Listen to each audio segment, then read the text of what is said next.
Hey everyone, it's Jim over at AdBoost. I wanted to reach out this morning. We just started with a new client a couple of weeks ago. He was having issues getting a positive return on his ad spend dollars with Google.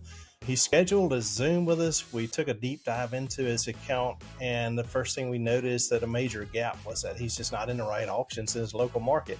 This happens to be a roofer, and there's no roofing companies. I see Thumbtack and GAF and Angie, but where are all the local roofing companies that he should be bidding against? Okay, so he's not in the right audience. He's spending a lot of money on the platform. He's spending $300 a day, and this right here, right now.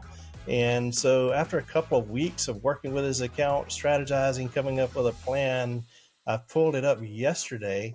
Now we're actually in the local roofing market where we're competing against right now one, two, three, four, five, six companies right now that are absolute roofing companies. Positive momentum is really taking place in this account. 50% at top of the page rate.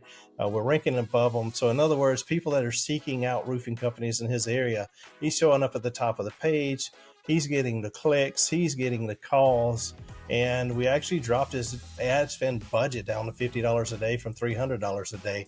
So this sounds like something that could be of value to you, and that you need help getting a positive return on your ad spend dollars for your business, for Google Ads, click that button below, schedule a Zoom with us. We'll jump on a call together, help you identify the gaps, and make that positive momentum take place inside of your business so that you're making a positive rate of return on your investment for ads. Click the button below. We'll see you on the other side.